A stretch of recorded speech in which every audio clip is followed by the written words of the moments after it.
Salut Thomas. Aujourd'hui, on s'attaque à un sujet lourd, mais je crois que c'est l'un des plus importants qu'on ait jamais traité.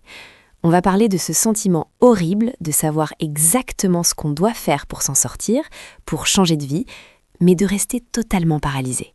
Tu sais, cette petite voix qui dit « À quoi bon ?» Salut Sarah. Oui, c'est exactement ça. C'est le fameux « pourquoi essayer si le résultat est joué d'avance ?» Ce sentiment, il a un nom scientifique très précis en psychologie comportementale. On appelle ça l'impuissance apprise, ou learned helplessness en anglais. Et je te préviens tout de suite, comprendre ce concept, c'est comme trouver la clé des menottes qu'on porte sans le savoir. L'impuissance apprise. Le terme fait un peu peur. Ça sonne comme une condamnation. C'est l'idée que notre cerveau apprend à être impuissant, qu'il apprend à abandonner. C'est exactement ça. Et c'est là tout le drame. Ce n'est pas un trait de caractère inné. On ne naît pas perdant ou passif. C'est un apprentissage. C'est un conditionnement. Tout part des travaux de Martin Seligman en 1967. C'est une expérience fondatrice, un peu dure à entendre pour les amis des animaux, mais révolutionnaire pour la psychologie. Oui, j'ai lu les grandes lignes et c'est assez poignant. Tu peux nous raconter comment ça s'est passé? Avec tact, bien sûr. Bien sûr.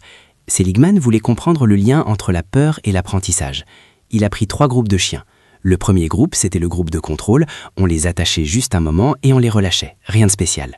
Le deuxième groupe, on les mettait dans un harnais et on leur administrait des petits chocs électriques légers. Mais, et c'est crucial, ces chiens avaient un levier devant eux. S'ils appuyaient dessus, le choc s'arrêtait. Ils avaient le contrôle. D'accord, donc ils apprenaient que leur action avait une conséquence positive. Action, réaction, soulagement. Exactement.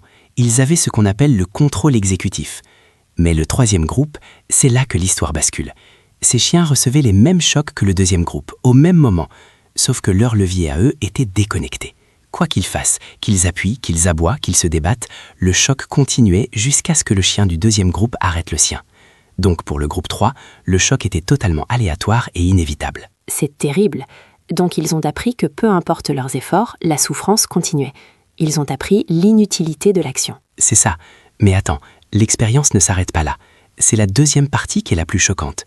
Ensuite, Seligman a dit ces mêmes chiens dans une boîte spéciale, une sorte de cage avec une petite barrière au milieu. D'un côté, le sol était électrifié, de l'autre non.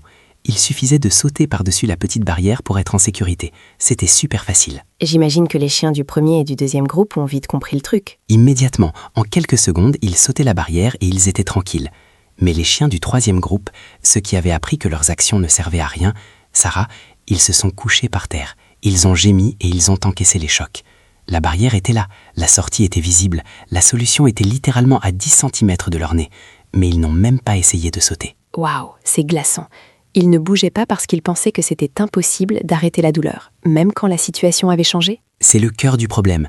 Leur croyance subjective, je n'ai aucun contrôle, a écrasé la réalité objective. Je peux m'enfuir. Et c'est ça, l'impuissance apprise. C'est quand ton passé te convainc que ton futur est foutu, peu importe ce que tu fais dans le présent. C'est fascinant et terrifiant. Et on voit tout de suite le lien avec nous, les humains. On n'est pas dans des cages avec des chocs électriques, heureusement, mais on a nos propres cages invisibles. Ça me fait penser à cette histoire de l'éléphant de cirque, tu sais? Ah oui, l'analogie parfaite. L'éléphant énorme, puissant, capable de déraciner un arbre, mais qui reste attaché à un petit piquet en bois par une simple cordelette. C'est ça, parce que quand il était bébé, on l'a attaché avec une grosse chaîne à un poteau solide. Il a tiré, tiré, tiré, et il n'a pas réussi à s'échapper. Alors son cerveau de bébé éléphant a enregistré l'équation corde égale prison. Maintenant qu'il fait 3 tonnes, il suffirait d'un coup de tête pour tout arracher. Mais il n'essaie même pas. La chaîne est dans sa tête. Et pour nous, cette chaîne, ça peut être n'importe quoi. Ça commence souvent à l'école. Imagine un gamin qui a des difficultés en maths. Il bosse dur pour un contrôle, il a 5 sur 20. Il bosse encore plus dur pour le suivant, il a 6 sur 20. Au bout de 3 ou 4 fois, son cerveau fait le lien. Travailler ne change rien aux résultats. Et il arrête de réviser. Et quand le prof ou les parents disent « mais si tu travaillais un peu, tu y arriverais », lui, il entend juste un bruit de fond, parce qu'il sait que c'est faux. Exactement. Et on retrouve ça partout. Dans le monde du travail, c'est le manager toxique. Tu proposes une idée, on te la refuse. Tu fais un effort supplémentaire, personne ne le remarque. Tu essaies de changer un processus, on te dit « on a toujours fait comme ça ». Au bout d'un an, tu deviens ce salarié désengagé qui fait le strict minimum. Pas parce que tu es paresseux, mais parce que tu as appris l'impuissance. Tu es en mode survie. C'est aussi très fort dans les relations amoureuses, non? Les gens qui enchaînent les échecs et qui finissent par dire « de toute façon, tous les hommes sont des lâches » ou « toutes les femmes sont folles ». Oui, c'est une généralisation abusive qui sert de protection. Si je dis « ça ne marchera jamais », ça m'évite d'essayer et d'être déçu. Le lien avec la dépression est direct. Seligman a d'ailleurs beaucoup travaillé là-dessus. La dépression, c'est souvent la conviction profonde que rien de ce qu'on fera ne pourra soulager notre souffrance. C'est l'absence totale d'espoir. Ok Thomas, là on a bien plombé l'ambiance, on a compris le mécanisme. On est comme le chien couché qui attend que ça passe. Mais on n'est pas des chiens, on a une conscience. Comment on fait pour se relever? Comment on saute cette barrière? Heureusement, la bonne nouvelle, c'est que si l'impuissance s'apprend, l'optimisme s'apprend aussi. C'est ce que Seligman a appelé plus tard Lord Optimisme. Le recablage est possible. Ça demande de l'effort, mais c'est mécanique. Tout se joue dans ce qu'on appelle le style explicatif. Le style explicatif, c'est la manière dont on se raconte l'histoire de nos échecs? Voilà. Quand il t'arrive une tuile, qu'est-ce que tu te dis? Il y a 3 dimensions à surveiller. Seligman appelle ça les 3 P. Permanence, généralisation, qu'on peut traduire par pervasiveness en anglais, et personnalisation. Ok, on les prend un par un. La permanence. Le pessimiste ou celui qui souffre d'impuissance apprise voit l'échec comme permanent. Je ne serai jamais bon en maths, je ne trouverai jamais l'amour. Le mot-clé, c'est jamais ou toujours. L'optimiste, lui, voit l'échec comme temporaire. J'ai raté ce test, je n'ai pas encore trouvé quelqu'un. Tu vois la nuance? C'est subtil mais puissant. C'est la différence entre « je suis un raté » qui est en état permanent et « j'ai raté » qui est en événement ponctuel. Exactement.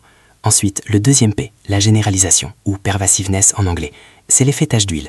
Tu perds ton job et tu te dis « ma vie est foutue ». Tu laisses l'échec contaminer tous les domaines de ta vie. Tu es de mauvaise humeur avec tes enfants, tu arrêtes le sport, tu manges mal. Alors que l'optimiste va compartimenter. C'est ça, l'optimiste se dit « ok, ma carrière a pris un coup, c'est dur, mais je suis toujours un bon père, je suis toujours en bonne santé, j'ai toujours mes amis ». Il empêche l'échec de tout envahir. Il garde des zones de sécurité mentale. Et le dernier P, la personnalisation? C'est le plus vicieux. C'est quand tu prends tout sur tes épaules. Si j'ai échoué, c'est parce que je suis nul. C'est une attaque contre l'ego. L'impuissance apprise se nourrit de cette autoflagellation. Pour s'en sortir, il faut être capable d'analyser les facteurs externes. J'ai échoué parce que je n'avais pas assez préparé ce sujet précis, ou parce que le marché est difficile en ce moment. Ce n'est pas se dédouaner, c'est être réaliste. Donc, pour résumer le recablage, face à un problème, je dois me dire 1. Ce n'est pas pour toujours. 2. Ça ne gâche pas toute ma vie. Et 3. Ce n'est pas entièrement ma faute. Ou en tout cas, ça ne définit pas qui je suis. C'est une gymnastique mentale. Au début, ça sonne faux. Tu as l'impression de te mentir. Mais il faut forcer ce dialogue interne. Il faut contester sa propre petite voix. Quand ta voix te dit « tu n'y arriveras jamais », tu dois répondre activement « faux, je n'y suis pas arrivé hier. Aujourd'hui est un autre jour ». J'adore. Mais Thomas, on sait que le cerveau a besoin de preuves. On ne peut pas juste se parler devant un miroir. Il faut de l'action, non? Absolument. On ne guérit pas l'impuissance par la pensée seule. On la guérit par le mouvement.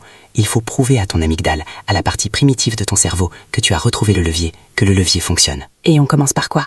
On ne va pas escalader l'Everest le premier jour. Surtout pas. Si tu vises trop haut et que tu échoues, tu renforces l'impuissance. Tu confirmes la règle. Il faut faire l'inverse. Il faut viser ridiculement bas. C'est la technique des petites victoires. Donne-nous un exemple concret pour quelqu'un qui est vraiment au fond du trou, qui n'arrive plus à avancer sur ses projets. Ok, disons que tu dois écrire un mémoire ou lancer un business et que tu es paralysé depuis des mois. Oublie le mémoire. Ton objectif aujourd'hui, c'est faire ton lit. C'est tout. Faire son lit, c'est pas ça qui va lancer mon business. Si, indirectement, si. Parce que tu te donnes un ordre. Je vais faire mon lit. Tu exécutes l'action. Tu vois le résultat immédiat. Le lit est fait. Ton cerveau enregistre. J'ai décidé, j'ai agi. La réalité a changé. Tu viens de rétablir la connexion entre action et résultat. C'est une microdose d'efficacité. C'est comme reconnecter le levier des chiens. On vérifie que le courant passe. Voilà. Ensuite, tu fais la vaisselle. Ensuite, tu réponds à un seul email. Juste un. Chaque petite croix sur ta to-do list est une preuve que tu n'es pas impuissant. La confiance, ce n'est pas de la magie. C'est un empilement de preuves irréfutables que tu peux agir sur le monde. C'est hyper libérateur quand on y pense. On n'a pas besoin d'attendre, d'avoir confiance pour agir. C'est l'action, même minuscule, qui crée la confiance. C'est la seule voie de sortie. L'action tue l'impuissance. Si vous nous écoutez et que vous vous sentez bloqué, ne pensez pas à la montagne. Regardez vos pieds. Faites un pas, juste un pas, et regardez le sol bouger sous vos pieds. C'est la preuve que vous êtes vivant et que vous avez le contrôle. Merci Thomas. C'est un message puissant. La cage est ouverte, les amis. La barrière n'est pas si haute. Il suffit de se lever. On se retrouve la semaine prochaine? Avec plaisir, Sarah. Et d'ici là, faites votre lit. À la semaine prochaine.